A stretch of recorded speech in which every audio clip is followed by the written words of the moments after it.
آپ نے ولایت کے میدان میں نام سنا ہوگا حضرت فضیل ابن عیاض رحمت اللہ تعالی علیہ. حضرت فضیل ابن عیاض آپ توبہ کرنے سے پہلے ڈاکہ زنی کیا کرتے تھے.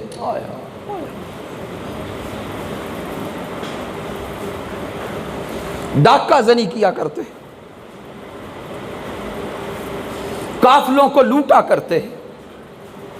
ایک رات ایک جنگل میں آپ نے قافلہ لوٹا اور اس قافلے میں ایک بچہ حافظ قرآن تھا اور وہ بچہ اپنے گھوڑے پر اپنی سواری پر بیٹھا قرآن مجید کی تلاوت کر رہا تھا. فضیل ابن عیاض اسی قافلے کے باقی سارے لوگوں کو لوٹتے لوٹتے اس بچے کے قریب آئے. جب اس بچے کے قریب پہنچے تو وہ قرآن مجید کی ان آیات کو تلاوت کر رہا تھا. الم یان للذین آمنوا ان تخشع قلوبہم لذکر اللہ. کیا ایمان والوں پر ابھی وہ وقت نہیں آیا کہ ان کے دل اللہ کے خوف سے دہل جائیں؟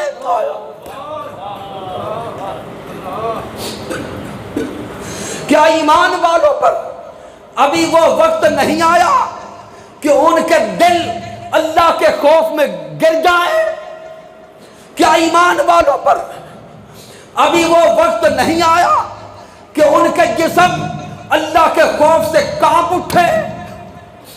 حضرت فضیل ابن عیاض نے اللہ کا یہ کلام سنا، آپ کے جسم پہ کپ کپی طاری ہو گئی، چیخ مار کے کہتے ہیں مولا فضیل ابن عیاض پہ یہ وقت آ گیا.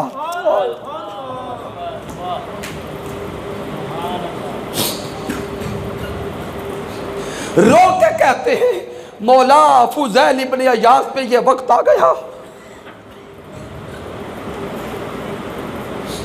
اسی لمحے ڈاکہ زنی سے توبہ کر لی،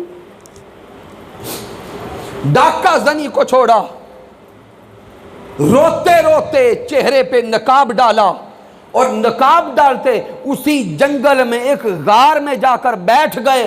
ساری رات پھر اللہ کے خوف سے روتے رہے، ساری رات روتے رہے. اس غار میں کچھ ایک اور قافلے کے لوگ چھپ کر بیٹھے تھے جو صبح ہونے کا انتظار کر رہے تھے. جب آذان فجر کا وقت قریب ہوا تو جو قافلے کے لوگ پہلے بیٹھے تھے ان میں سے ایک شخص بول کے کہتا ہے آذان فجر کا وقت ہو گیا، اٹھو سفر آگے شروع کرتے ہیں. اس قافلے کا ایک اور شخص جواباً بول کے کہتا ہے ارے ابھی تو اذان کا وقت ہوا ہے، صبح ہونے دو، سورج نکل لینے دو، کیونکہ ابھی اندھیرا باقی ہے. اگر نکلے تو اس جنگل میں فضیل ابن عیاض ڈاکو رہتا ہے، اگر ابھی نکلے تو وہ ہمیں لوٹ لے گا. ارے ان کو کیا خبر تھی کہ وہ جو پیچھے بیٹھا ساری رات سے گریہ وزاری کر رہا ہے، آہوزاری کر رہا ہے، رو رہا ہے. انہیں کیا خبر تھی وہی فضیل ابن عیاض بیٹھا ہے. جب حضرت فضیل ابن عیاض نے ان کی زبان پہ اپنا نام سنا تو حضرت فضیل ابن عیاض کی چیخ نکل گئی. دل شکستہ پہلے تھا، دل پہ یہ جملے تیر بن کے لگے.